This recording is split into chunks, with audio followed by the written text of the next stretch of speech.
Welcome to our third week of our pandemic lock-in and our third week of meeting together via Zoom. So grateful that we can be together for technology like this that makes that possible. And just know that if you have family members or friends who maybe are feeling disconnected, you are welcome to invite them to join us. This might be an easy way for them to connect and listen in somewhat anonymously if they wish. They don't even need to turn their video on. So feel free to invite family members and friends. We have a couple special services coming up that might be great for that. We have our Easter service in 2 weeks.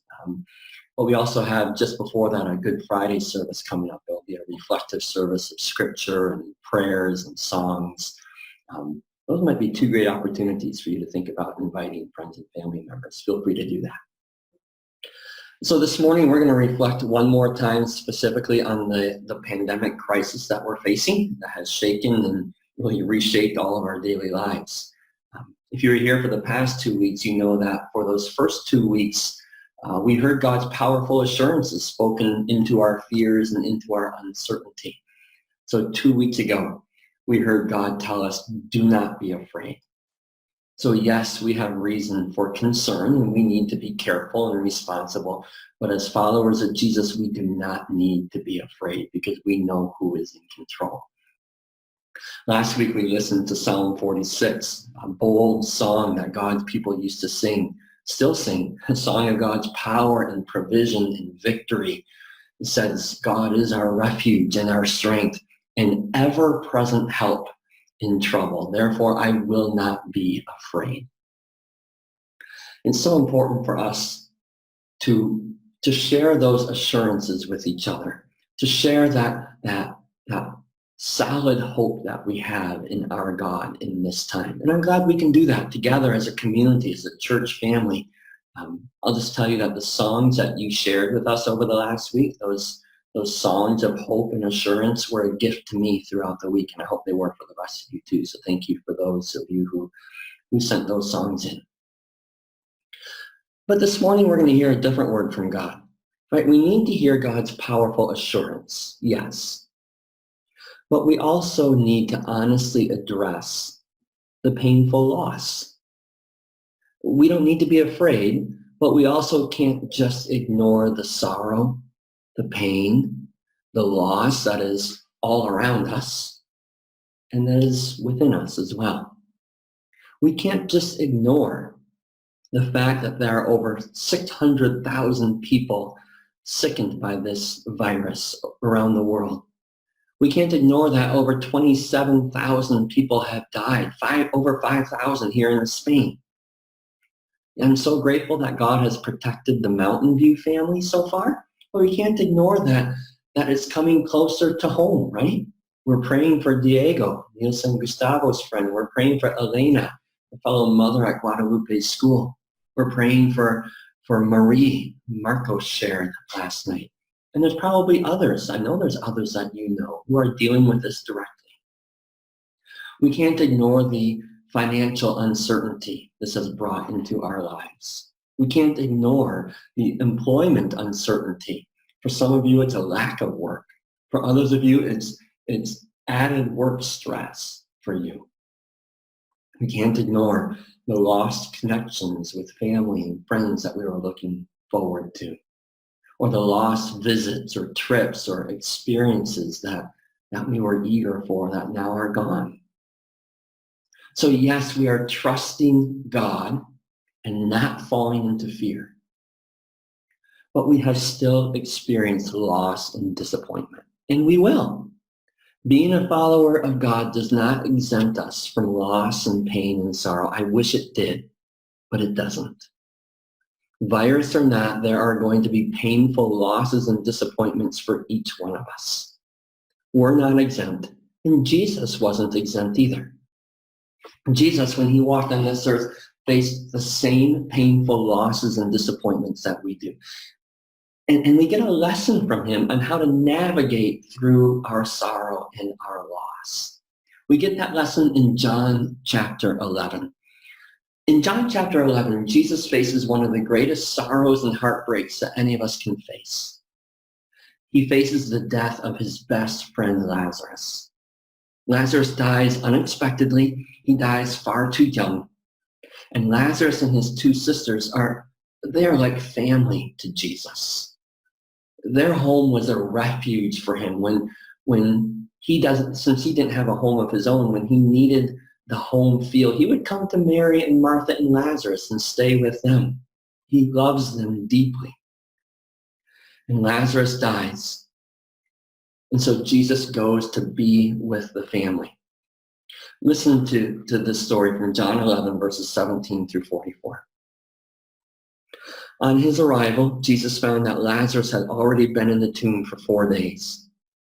Now Bethany was less than 2 miles from Jerusalem, and many Jews had come to Mary and Martha to comfort them in the loss of their brother. When Martha heard that Jesus was coming, she went out to meet him, but Mary stayed at home. Lord, Martha said to Jesus, if you had been here, my brother would not have died. But I know that even now God will give you whatever you ask. Jesus said to her, your brother will rise again. Martha answered, I know he will rise again in the resurrection at the last day. Jesus said to her, I am the resurrection and the life. The one who believes in me will live even though they die. And whoever lives by believing in me will never die. Do you believe this? Yes, Lord, she replied. I believe that you are the Messiah, the Son of God, who has come into the world. After she had said this, she went back and called her sister Mary aside. The teacher is here, she said, and is asking for you. When Mary heard this, she got up quickly and went to him. Now Jesus had not yet entered the village, but was still at the place where Martha had met him. When the Jews who had been with Mary in the house, comforting her, noticed how quickly she got up and went out, they followed her, supposing she was going to the tomb to mourn there. When Mary reached the place where Jesus was and saw him, she fell at his feet and said, Lord, if you had been here, my brother would not have died. When Jesus saw her weeping, and the Jews who had come along with her also weeping, he was deeply moved in spirit and troubled. Where have you laid him?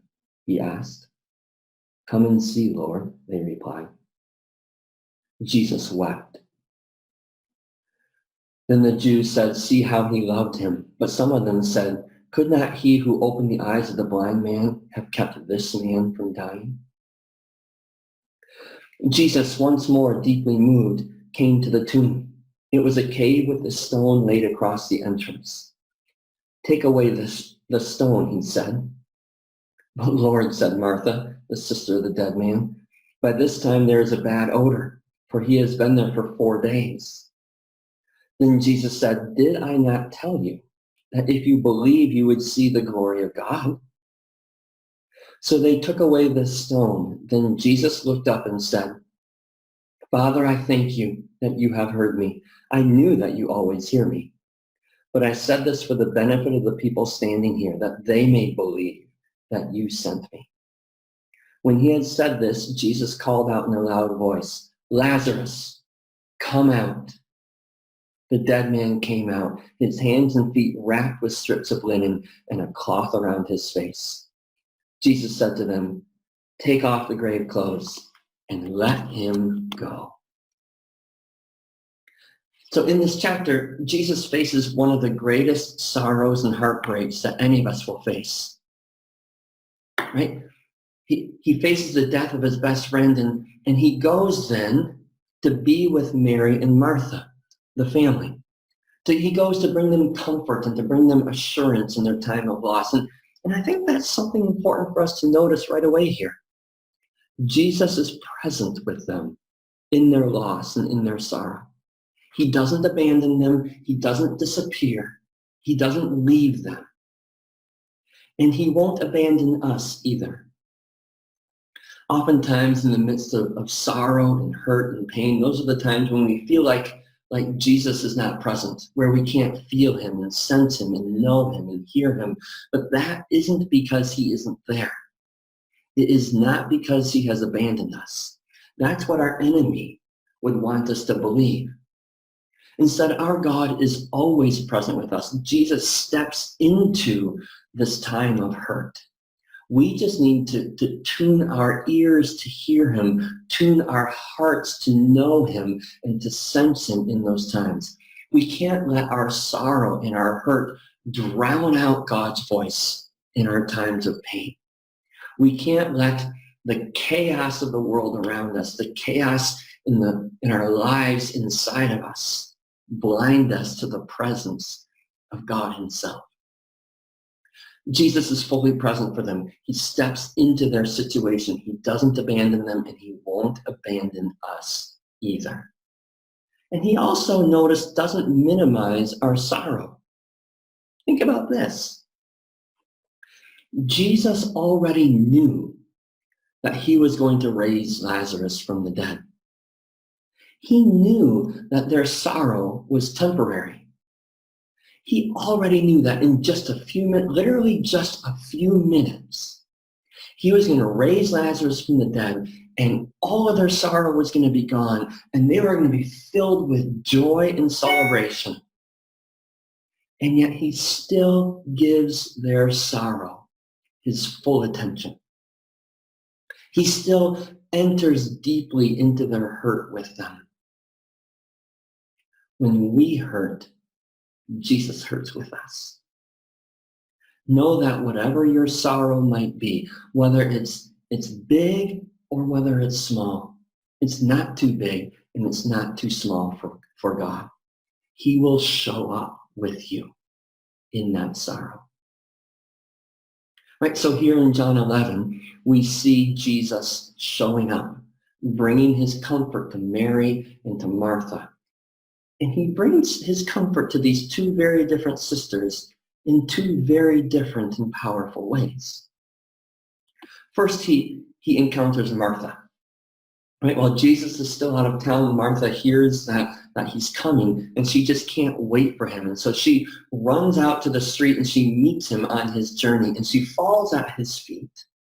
And through her tears, she chokes out the words, "Lord, if you had been here, my brother would not have died." And Jesus responds by comforting her with God's truth. Right? He assures her of his ultimate victory, of Lazarus' ultimate victory, in God's victory. He says, your brother will rise again.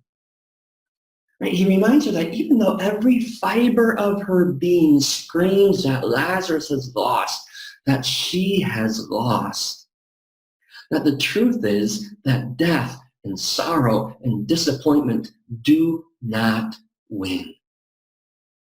God wins. Right? Jesus does for Martha what we've been doing for each other over the last 2 weeks. He reminds her and reminds us of the truth that God is still God. Yes, there's brokenness in this fallen world, but the ultimate victory is still God's. He will win, and so we will win with him, and we do not need to be afraid. We can't forget what we've already declared, that God is our refuge and our strength, an ever-present help in trouble. We can't forget that our only comfort in life and death is that we are not our own, but we belong, body and soul, in life and in death, to our faithful Savior, Jesus Christ, and he will make all things work together for our salvation. So Jesus makes sure that Martha knows the truth, that Martha has the true assurance and comfort that she needs in the face of her immense hurt and loss. It's exactly what Martha needed to hear. And it's exactly what we need to hear. Don't let the roar of your pain, don't let the roar of your sorrow drown out the truth of God. God is still God. The victory is still his, and his victory is our victory. All things work together for the good of those who love him. So Martha heads back home, and now it's Mary's turn. Mary comes out and meets Jesus the same place that Martha did. And did you notice that she greets him with the exact same words that her sister did? She says to him, "Lord, if you had been here, my brother would not have died." It's the exact same beginning, but Jesus' response to Mary is very different than his response to Martha. He doesn't give Mary the same reassuring theological answers. He doesn't point her to future victory still to come. He doesn't take her eyes off of her earthly pain and focus them instead on her heavenly hope. Instead, he enters into Mary's hurt and sorrow right along with her. It says that when he saw her crying, he was deeply moved in the spirit and troubled. And he walked with her over to Lazarus' tomb, where he stands there in front of the tomb of his best friend, alongside of Mary, his sister. And as he sees Mary's broken heart, his heart breaks and he cries right along with her. It says that Jesus weeps with her. This is a profound moment. This is an image that we need to pause here a minute and picture in our minds. Here is Jesus, God himself, crying, weeping, filled with sorrow, hurting right alongside of us. Whatever sorrow, whatever sadness, whatever heartbreak we may experience, Jesus knows the feeling, and he shares that heartbreak with us. He's felt the same pain. He stood in front of the casket of his best friend, and he felt the pain of immeasurable loss and immeasurable sorrow. In fact, it says that he was deeply moved as he stood there in front of Lazarus' tomb. Deeply moved, that word that the Greek uses there really carries two different shades of meaning. To be deeply moved is to be filled with sorrow. So yes, Jesus feels our sorrow right along with us. But to be deeply moved also carries with it a sense of being angry and upset. Jesus is angry that we have to hurt. He's angry at the root of our hurt, at the brokenness of sin in this world that causes us pain. And so Jesus stands beside us today and feels the same sorrow and anger that he felt standing there at the tomb of Lazarus. Jesus is angry when he sees the effects of this pandemic all around the world, because this isn't the way that God created it to be. He's angry at how sin has brought brokenness into our world, into our lives, and has destroyed the goodness that God intended for us. Right? God created life, and sin has brought death. God created health, and sin has brought disease. God created joyful work for us to do, and sin has brought stress to that work. God created contentment for us, and sin has brought anxiety and worry. God created us for joy, and sin has now brought sorrow and pain. And so Jesus stands there with Mary, and he weeps with her beside the tomb. He can't hold back the tears. And he feels your sorrow and your pain. And he cries right along with us. Our God is not a God who is out there somewhere, distant and removed. No, our God is right here in the reality of life with us, holding our hands, feeling what we feel. So we don't need to try to be strong on our own. We don't need to be tough and hold back the tears, right? Our world tells us that real men don't cry, that we need to be strong and tears are a sign of weakness. Jesus proves otherwise. Those tears are a sign of strength as we cry and Jesus comes to cry with us. That's a gift that he gives us in the middle of the brokenness of this world. True honesty. But we need to know that Jesus doesn't then just leave us here stuck in our sorrow. That's not the end of the story.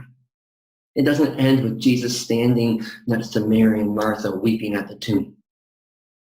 Because our God is not a God who cries with us and then is powerless to do anything about our sorrows and our hurt. No. Jesus comes and he shares Mary's deep sorrow, right? And he helps Martha look beyond the pain of the moment and see God's eternal truth. He reminds her, remember, this is not the end. Your brother will rise again. And then in this moment, in his amazing grace, Jesus gives them a taste of that future. He gives the command to Lazarus to walk out of that tomb alive. And he does. Jesus brings life where there was death. He brings victory where there was defeat. He brings hope where there was only despair. What a taste of glory. Now, I'm not going to tell you this morning that God is promising to raise from the dead someone that you love. I'm not going to tell you that God is giving you a promise that he will heal any one of us who catches the virus or any other disease. He's not promising to miraculously restore whatever financial losses we're experiencing or to replace whatever trip or event that we were so looking forward to that is canceled. He might do those things. He has that power. But that's not what he's promising here. Instead, into our sorrows and losses, the ones that we've experienced already, or maybe the ones that we don't know about yet and are still to come, into our sorrows and our losses, through his tears and our tears, Jesus says to us, he gives us this promise. He says, remember, I am with you always to the very end of the age. And remember, this is not the end. Even death does not get the last word. God does. God gets the last word, and the victory is his. And his victory is your victory. Because someday, all of our broken bodies will be restored perfectly for eternity. And someday, this whole creation will be recreated, perfected forever and ever. That's the promise we are left with at the very end of this book, right? Revelation 21, this book is heading towards the future that we can see, that we get a glimpse of, that God himself promises us. Listen to the future that's waiting for us from Revelation 21. The Apostle John was given a vision from God as he was on the island of Patmos, a vision for the future that is to come. And here's what he saw. Then I saw a new heaven and a new earth. For the first heaven and the first earth had passed away, and there was no longer any sea. I saw the holy city, the new Jerusalem, coming down out of heaven from God, prepared as a bride, beautifully dressed for her husband. And I heard a loud voice from the throne saying, look, God's dwelling place is now among the people, and he will dwell with them. They will be his people, and God himself will be with them to be their God. And here's what it will be. He will wipe every tear from their eyes. There will be no more death, or mourning, or crying, or pain, for the old order of things has passed away. He who was seated on the throne said, behold, I am making everything new. There is our hope. That is what gives us hope. A certain hope, unlike the hope that this world tries to provide. You and I can speak hope into what seems like a hopeless situation. Into what seems like the most hopeless situation. because we know that there is a day coming when God will wipe every tear from our eyes, and there will be no more death or mourning or crying or pain. So we can stand in front of the uncertainty of the chaos of a worldwide pandemic. And we can stand in front of whatever sadness and discouragement it has brought or will bring into our lives. And we can stand in front of sickness that might come to someone we love or even to ourselves. And Jesus shows us that we can even stand in front of death itself and not lose hope. Because nothing, not even death, can steal the ultimate victory that is ours in Christ Jesus, our Lord. His victory is our victory, and nothing can take it away from us.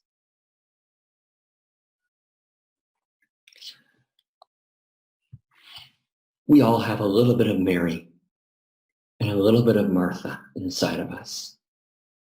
We all need Jesus to both share our sorrow with us and to bring true hope right into this moment, whatever the future might hold for us.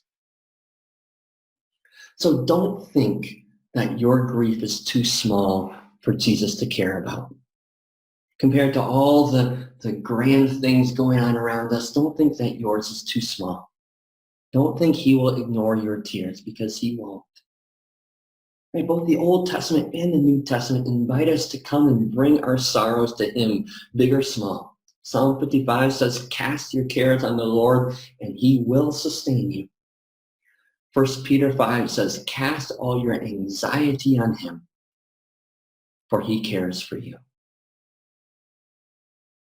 And also, don't miss the hope that he gives in the middle of what can feel so hopeless. He's here to remind us, as he did Martha, I am the resurrection and the life. Everyone who believes in me will have life, even if they die. And everyone who lives and believes in me will never really die. So Jesus ends his time with Martha by asking a most profound question. He points her towards the coming victory, towards eternal hope in the middle of her sorrow. And then he asks her, do you believe this?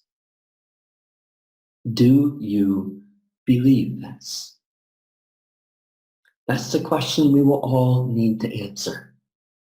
When sorrow and sadness and chaos threaten to blind us to the ultimate victory that is still ours in Jesus Christ, we need to ask ourselves, do we believe this? Will we look to Jesus when our hope is shaken? When the chaos and the sorrow and the tears threaten to blind us, that's when we need to turn our eyes upon Jesus and look full in his wonderful face.